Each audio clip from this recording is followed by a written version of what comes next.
High, কেমন আছো তোমরা সবাই? Welcome back to my channel ইচ্ছে পূরণ।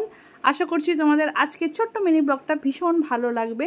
এই মিনি ব্লগটা হচ্ছে আমার ছেলের অন্নপ্রাশনের পরের দিনকার। অন্নপ্রাশনের পরের দিনকে বলে একাদশী পালন করতে, সেদিনকে অন্ন মুখে দিতে নেই, কিন্তু তার পরের দিনকেই নাকি মামা ভাত খেতে হয়। সেই ব্যাপারটা আমার জানা ছিল না। শাশুড়ি সকালবেলা বলল অন্নপ্রাশনের পরের দিন তো একাদশী গেল, কিন্তু তার পরের দিন তো মামা ভাত হয়, তো আজকে তো মামা ভাত খেতে হবে। তো তাই ভাবলাম যে চলো মামা ভাতের জন্য তো কাউকে প্রথম থেকে বলিনি, তাও একবার ট্রাই নেওয়া যাক। তো পিসির বাড়িতে প্রথমে আমি ফোন করেছিলাম, কিন্তু পিসিদের সেদিনকে ছিল অন্য জায়গায় নেমন্তন্ন, তাই পিসির বাড়িতে মামা ভাতটা খাওয়া হয়নি। মানে আমার ভাই যে ওকে খাইছিল অন্নপ্রাশনের দিনকে, ওর বাড়িতে মামা ভাত খাওয়া হয়নি। তো তাই চলে এলাম ওর আসল মামার বাড়ি, সেটা হচ্ছে ইস্কনে, আমার কৃষ্ণর কাছে। আমার কৃষ্ণ আর গণেশ ওর হচ্ছে সত্যি কথা বলতে গেলে আমি মন থেকে ওদেরকে ভাই মনে করি, আর আমি মনে করি ওর প্রথম যদি কেউ মামা হয় সেটা হচ্ছে কৃষ্ণ আর গণেশ।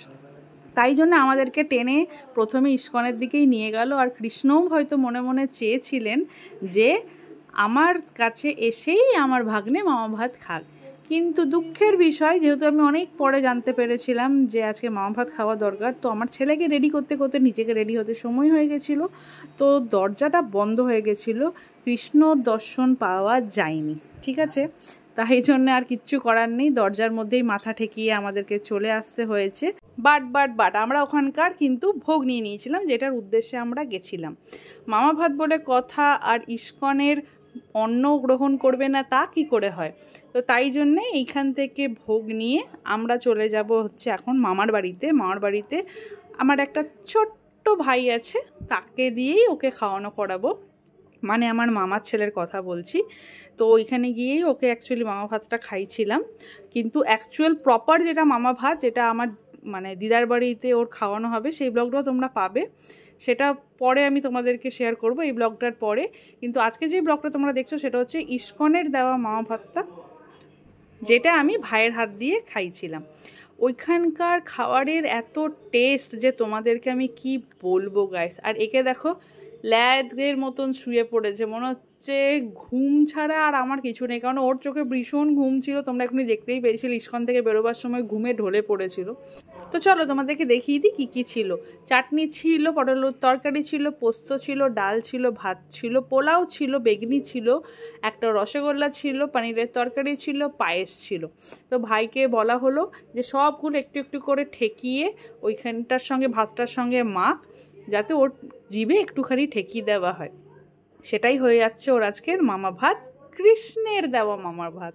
সত্যি বলছি গাইজ, আমি মন থেকে চেয়েছিলাম যে প্রথম যে অন্নটা ও গ্রহণ করবে অন্নপ্রাশনের পরে, সেটা ইস্কনেরই যেন হয়। আর সেটাই হলো। বলে না, সচ্চে দিল সে আগার কুছ চাহো তো वो मिल ही जाता है, তো वो मिल गया है। তো চলো এখন এই ভিডিওটাকে এইখানেই এন্ড করবো গাইজ, কিন্তু তার আগে আমার ছেলের কান্না তোমাদেরকে শোনাবো। মুখে যখনই ওকে দেওয়া হয়েছে পট করে কেঁদে উঠেছে। শোনো তোমরা। খাও খাও খাও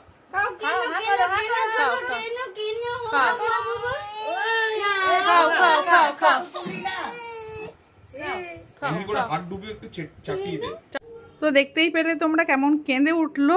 ভগবান জানে কেন যে কাঁদলো। ও ভাবছে আমাকে ধরে বেঁধে এটা কি করছে, এটা কি খাওয়াতে চাইছে। যাই হোক গাইজ, ভিডিওটাকে এইখানেই এন্ড করছি। এই ছোট্ট মিনি ব্লগটা তোমাদের কেমন লাগলো কমেন্টের মাধ্যমে আমাকে জানিও। দেখা হচ্ছে কালকে আরও একটা নতুন ব্লগে। Tata, bye bye, love you all.